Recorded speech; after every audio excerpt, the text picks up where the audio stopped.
I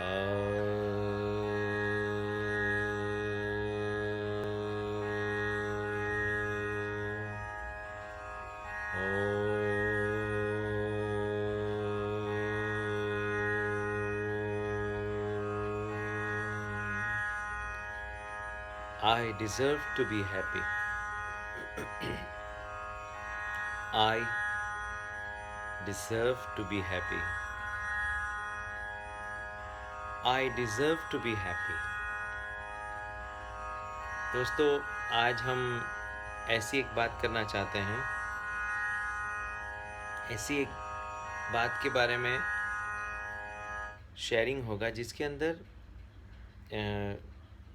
जैसे हम कहते हैं तन मन धन, मन वचन कर्म। तो इसमें जो मन का सेक्शन है हमारा, उसके ऊपर हम बहुत शांति से इसका आज मनन करेंगे। दोस्तों, इस तरह का मेरा ये पहला अनुभव है कि इस तरह की शेयरिंग मैं कर रहा हूँ, क्योंकि हर एक की अपनी एक थियरी होती है, हर एक की अपनी एक उनका एक अपना मापदंड होता है हर एक का, और सलाह देना ठीक नहीं है। हाँ, सूचित करना या शेयर करना ये हमारे बस की बात है। जैसे मैंने कहा कि I deserve to be happy, ये मेरे एक वन ऑफ द फेवरेट पुस्तक बुक सेल्फ हिप्नोसिस, जो कि एडम ब्यूर्क ने लिखा हुआ है, उसमें एक ऑटो सजेशन था कि I deserve to be happy. तो जब पढ़ ली मैंने किताब, तो मुझे ऐसा लगा कि क्या बात है, इस सेंटेंस में एक पावर है, एक सरल सा साधारण सा वाक्य जो हमारे जीवन में काफ़ी बदलाव ला सकता है।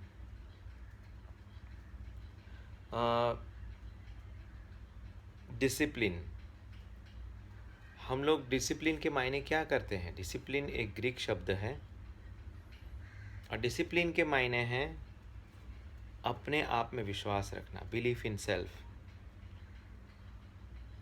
हम डिसिप्लिन शब्द को कड़क शिस्त ऐसे इस्तेमाल करते हैं कई बार। डिसिप्लिन होना यानी सिर्फ कड़क होना या यम नियम में लग जाना या अपने आप से ज़्यादा हार्ड हो जाना, वो डिसिप्लिन नहीं है।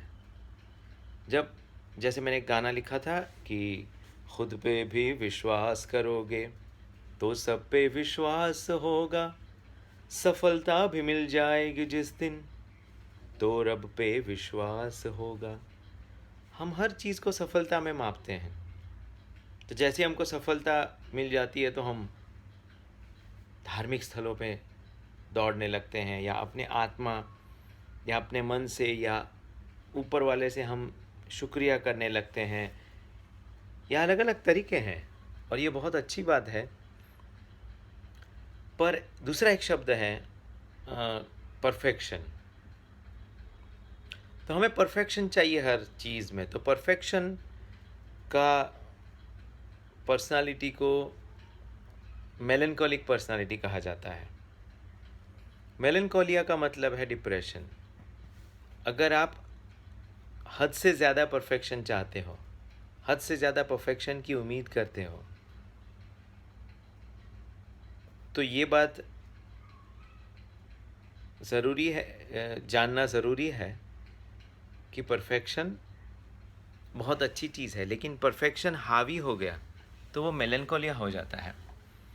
दोस्तों, आज का वीडियो मैंने इसलिए सेल्फी और बहुत शेकी और ये रखा हुआ है ताकि मैं ये बताना चाहता हूँ कि हम हर चीज़ में परफेक्शन ना ढूंढें। परफेक्शन से परे भी कुछ है, शब्दों के पर एक दुनिया है, और हमारे अध्यात्म के हिसाब से तो शब्दों से पर ही दुनिया है। सत्व रजस से तम से और तमस से ऊपर की दुनिया है। हर चीज़ को हम आज हमारी देश व्यवस्था, आज हमारा समाज, हम गुलामी से निकले, धीरे धीरे निकले, अलग अलग गुलामी की सिस्टम से बाहर आ रहे हैं, सती प्रथा से बाहर आए, कस्टम ट्रेडिशन पास्ट इंसिडेंट उनकी उनके बंधनों से हम बाहर आ रहे हैं। तो ऑब्वियसली हम एक प्रगति की तरफ ही जा रहे हैं, परिवर्तन की तरफ जा ही रहे हैं। पॉजिटिविटी को मिसअंडरस्टूड किया जाता है।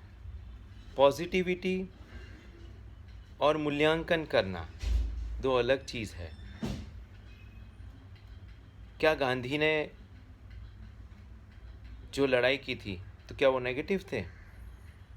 ब्रिटिश के पॉइंट ऑफ व्यू से वो नेगेटिव होंगे कि अच्छा खासा शासन चल रहा है, तुम चला नहीं पाओगे।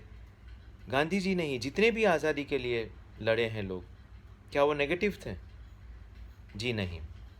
मूल्यांकन, आत्मिक मूल्यांकन किया था उन्होंने। और जब किसी बात का हम आत्मिक मूल्यांकन करते हैं, सुख दुख ये दोनों बाजू हैं, एक बाजू नहीं है, और वो साथ में चलते हैं। हर कौन सी व्यक्ति, जैसे एक मोहम्मद अजीज़ साहब का एक बहुत अच्छा गाना था कि दुनिया में कितना गम है, मेरा गम कितना कम है, लोगों का गम देखा तो मैं अपना गम भूल गया।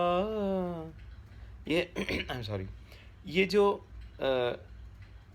जैसे मैंने आपको कहा कि जैसे गायकी में अब एक सुर ठीक नहीं लगा तो आई एम सॉरी, या क्योंकि ये हमारे गायकी का परफेक्शन ये एक उदाहरण है। पर इस चीज़ को हम जैसे कोई बेसुरा हो जाता है तो एकदम से चिढ़ जाता है, शी।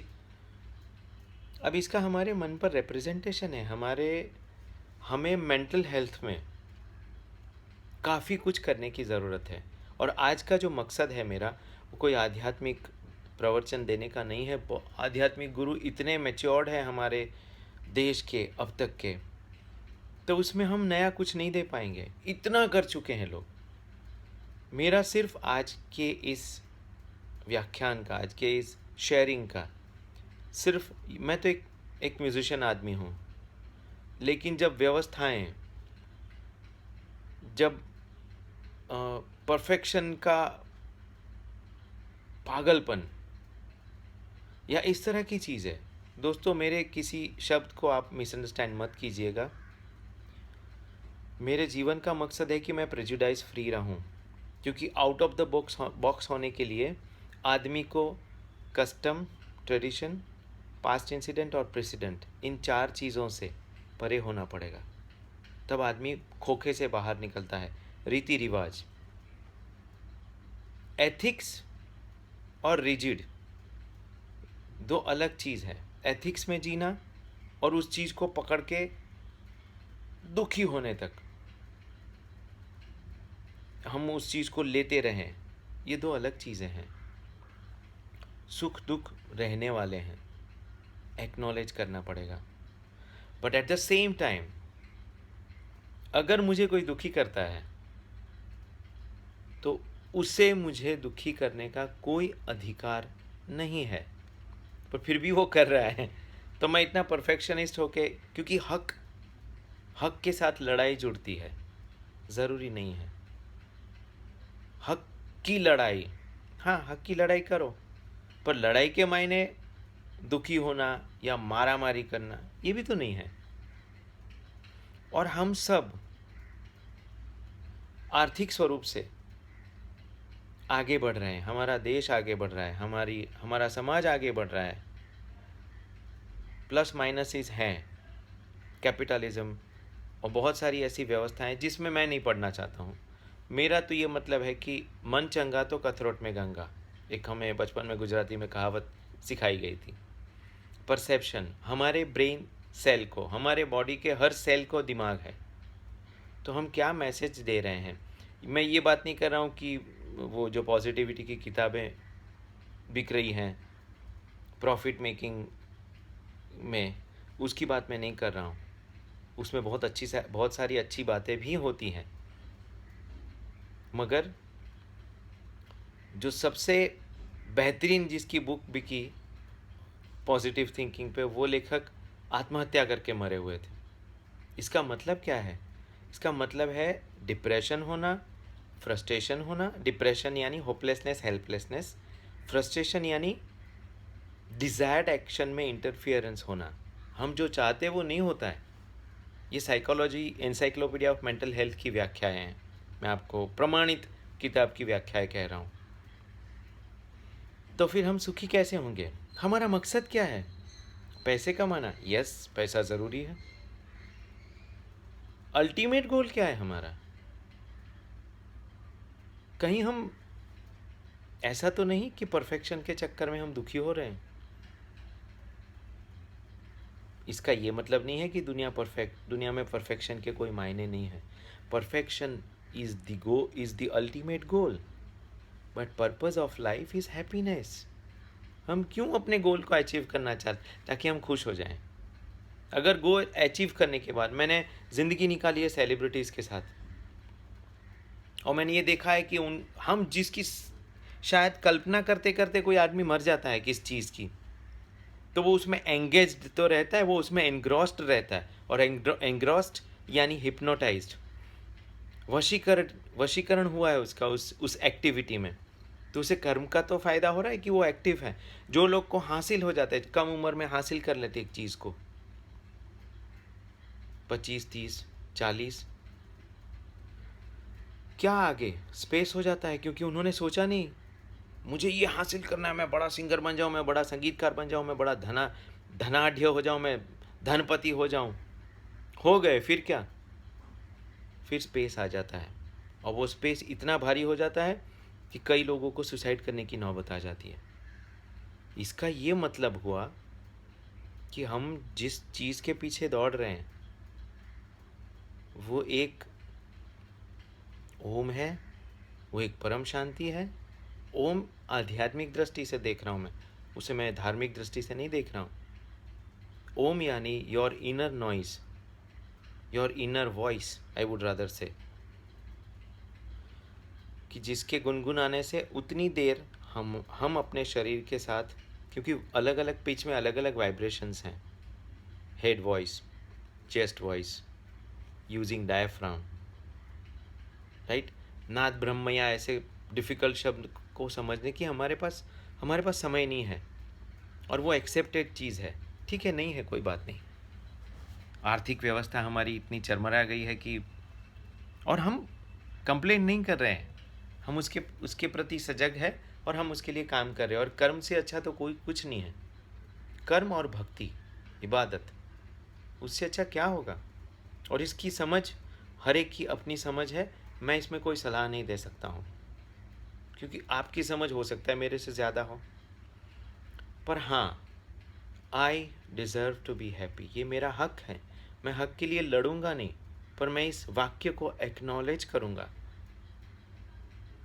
और हमें हमारे देश में कायदाकीय स्वरूप से,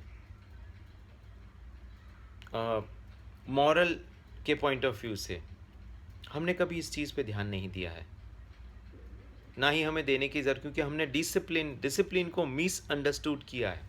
डिसिप्लिन के मायने ये नहीं है कि बच्चों को डांट दिया जाए, बच्चों को मार दिया जाए, बैंक का स्टाफ, ऑफिसर कर्मचारी पे हावी हो जाए अपना काम निकलवाने के लिए। एम्पावर, नेगोशिएट, डिक्टेट, 3 स्थितियां हैं। साम दाम दंड भेद जिसे हम कहते हैं। Empower is the best method to create a healthy society. दोस्तों, अगर ये वीडियो बीच में बंद हो जाए तो मैं दूसरे पार्ट में इसको आगे बढ़ाऊंगा। एम्पावर, गांधी जी ने किसी को डंडा लेके, कई लोगों को गांधी जी पसंद नहीं है, गांधी जी की, मैं गांधीवाद की बात नहीं कर रहा हूँ, मैं एम्पावरमेंट की अंडरस्टैंडिंग के लिए शेयर कर रहा हूँ कि एम्पावर किया था उन्होंने। जब नमक लेके निकले थे तो 17 या 18 जन थे, पूरा देश नहीं था, पर लोगों को एहसास हुआ है